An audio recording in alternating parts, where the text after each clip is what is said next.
My wife Tyra and I got married in 2018. We'd been together since 2015. She wasn't my girlfriend during the first year we were together, as I played the field. I had a rotation of 4 girls I was dating casually, Tyra being one of them. As time progressed, she eventually proved to be the one with staying power. We began to date exclusively, and eventually, I proposed to her. I'm going to skip over all the details of our marriage. That doesn't matter anymore. The virus had put a strain in our lives as we both were forced to work from home. Within just a couple of months, it became clear that being under each other 24/7, we both were exposed to aspects about ourselves that we hadn't taken into account prior. Things just continued to feel off. If she wasn't home working, she'd be out to the gym or with her girlfriends. She completely stopped making time to hang with me, and our sex life dwindled, to her giving me a lazy handjob once in the blue because she was too tired from working out so much. Her time away to the gym increased from 3 days a week for 2 hours to 5 days a week for 3 to 4 hours. I was happy she was spending this time in the gym, and she was admittedly getting more fit. She leaned out and slimmed down like crazy. I mean, the change was radical, and how she dedicated herself to getting in shape. That's not to say I'm not, but in the realm of physical fitness, I'd always been ahead of her, but she was easily matching or bettering my output. Under normal circumstances, this would be great, but if there were normal circumstances, I wouldn't be typing this. I became suspicious of her cheating on me 4 months ago. All of the telltale signs were there. As she became increasingly distant, the red flags grew bigger and brighter. Pretty soon, it was obvious someone else had interjected themselves into my marriage, but I had no proof, and her devices were on her at all times. So even if I wanted to install one of those monitoring apps, there would be no way to get it on her phone. So after months of being in the dark and living in paranoia, I couldn't act on it. Last week, I decided to tail her on the way to the gym. I'm not at all proud of it, but it was the only way I could think of getting some peace of mind. She went to the gym, and she was inside roughly about 2 hours. Yes, I sat and waited, but she was not alone. She came out of the gym with, of all people, my best friend, Chet. I've known Chet for 11 years. He was my best man. We had our first beers together. He's a guy I trusted with impunity. At this point, I was awash with confusion. I knew they went to the same gym, but I never had any reason to suspect that if she was stepping out of our marriage, it would be with him. Rather than go to her car and head home, she walked with Chet to his car, chatting away with him. When they reached his car, he proceeds to grab a handful of my Tyra's behind, pulled her close, and tongued her down. By this point, I was seeing red. My blood was boiling, and I was fuming. I punched a nice dent into the roof of my car as I just sat there and watched as they were at it for at least 2 minutes, right before getting into his car and leaving the lot. For a split second, I thought to just go home, but there was no way I was going to be able to sit and wait, knowing what they were doing. I tailed my best friend's car for 20 minutes until they pulled into the driveway of his house. I parked about 3 houses down so as not to draw attention, and watched as they shuffled out of his car literally all over each other into his front door. For the next 20 minutes or so, I contemplated what I was going to do, and that's when my boiling anger turned to an unsettling calm. I started my car and pulled up to his driveway. After a deep breath, I got out of my car and went up to the front door. Wouldn't you know it, it wasn't locked. Yeah, I'm well aware that what I was doing was bordering on illegal, but I didn't care. I opened the door to hear loud music and the unmistakable sound of my dear Tyra moaning. I followed the sound to the back where his bedroom clearly was.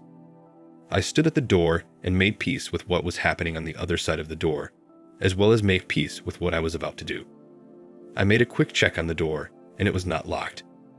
I opened the door to the sight of Chet, with Tyra's legs pinned behind her head, going to pound town.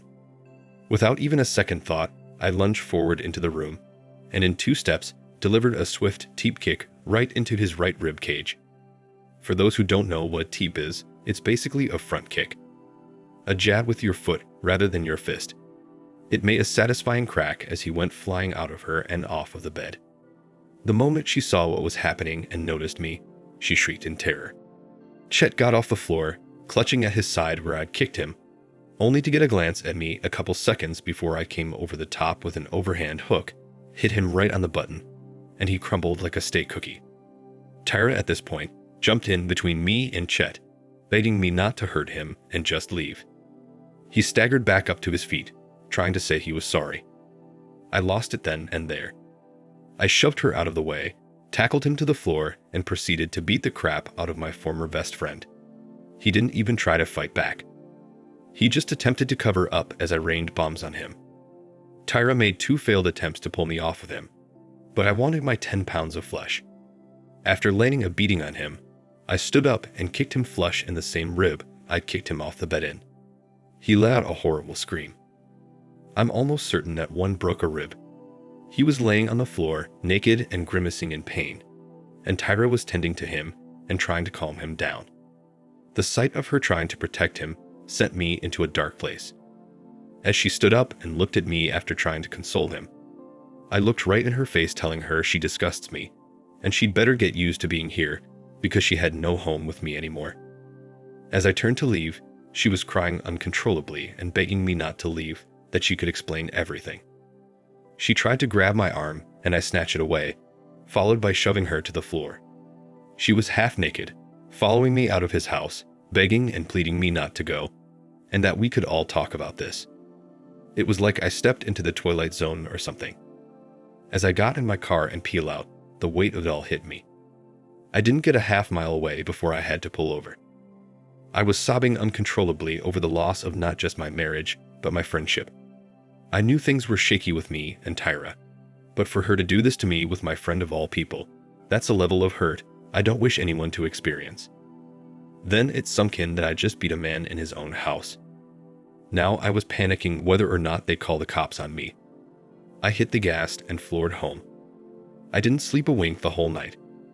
I just sat in my living room waiting for sirens to near, but they never did.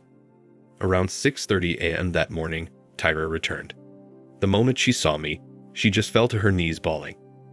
Between her apologizing, she explained everything. She told me that he wasn't to blame, that she came on to him. She was apparently pissed off at me for not making the effort to be there for her. How over the lockdown we grew apart. And she had no one to confide in because I was emotionally withdrawn. So she started doing so with Chet, and it grew into an emotional affair. She said she was the one who pushed it towards a physical affair because her emotional dissatisfaction with me grew into a sexual dissatisfaction with me. She said she was mortified by how I just snapped, and told me that I'd broken 2 of his ribs, and he was in a hospital and wasn't going to press charges. I let her talk without saying a word, and when I sensed she was done, I tore into her. I cursed her for being a coward, for not having the heart to come to me and tell me she wasn't happy, and seducing my best friend in some sick way of getting back at me for problems I wasn't aware existed, and for stepping out of our marriage because she's a self-manipulative, trifling person. I verbally destroyed her. Then she had the audacity to look me in the eyes and asked if I was going to leave her. I was sitting there thinking in my head if she was really serious. I said to her, "You have been sleeping with my best friend for months now, denying me affection and intimacy in the process, and put me in a position that I left him a bloody mess with broken ribs in his own home. Yet you expect me to try and work things out with you." Before she could say anything else, I told her she had just 1 hour to pack her things and leave. For the next half hour, she went through the emotions of begging me not to do this, demanding I listen to her, and refusing to leave. I told her I had nothing more to say to her, and that any future communication between us will be through a divorce attorney, and that we were done. Eventually, she realized the finality of my words and conceded. Within the hour, she packed up a bunch of her stuff, called her sister, Kate, and was gone. To ensure I controlled the narrative, or else she did so, I went on social media and made it known to everyone what both she and my best friend had done. I didn't mince words and didn't pull punches. I let it be known matter of fact that I caught both of them in the act and that I'd be filing for divorce in the coming days. As you'd expect, family and friends swarmed over the news. The reaction was about what you would expect, some condemning them for their actions, and some condemning me for making such a personal matter public. The surprising one was her father, who happens to be a pastor. He actually called me, asking if there was any way I'd consider reconciliation because Tyra was beside herself with grief and didn't want to lose me. He said under God, there's no act that can't be forgiven, to which I had to remind him that in the good book, which he usually touts the virtues of, that isn't one of the 10 commandments, "Thou shalt not commit adultery." That shut his entire campaign of reconciliation down almost immediately. The next communication I had with him was him apologizing for his daughter's actions, and I've pretty much not heard from him again since. This all went down exactly 1 week ago. I've met with the lawyer already and began the process of filing for an uncontested divorce. The state I live in is at fault, so I'll take full advantage of that. I've gone completely no contact with Tyra and her side of the family. She sends me dozens of texts and emails daily, begging for another chance and making all kinds of offer for reconciliation. She sent me a 6-page handwritten letter, professing her love for me and admitting her mistakes. Yes, I actually read it. I'm a sucker for handwritten letters, and she knows this. I read it to see if anything changed within me, and it didn't. The words I read felt empty and hollow. I crumbled it up and threw it in the trash where it belongs. I haven't heard a word from Chet, and if he's smart, he'll keep it that way. If I ever see his face again, I'll likely make another attempt to put my fist through it. So that's pretty much it. The wounds are still fresh, and I am still processing everything in my head. May my story serve as a cautionary tale to everyone out there. Follow your instincts. If you suspect something is off, don't chalk it up to chance.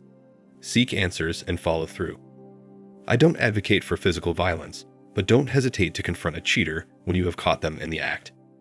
The betrayal and hurt I feel is worse than anything I've ever felt, but I'll endure this and come out of the other side stronger. I believed I would spend the rest of my life with her, start a family and grow old with her, but it's not to be. I'm young, entering my professional prime, and not a bad-looking guy, so I'll bounce back from this and find a woman worthy of my time and effort. Thank you for watching. Like, comment, and subscribe if you enjoyed the video. Until next time, I'll see you again. Take care.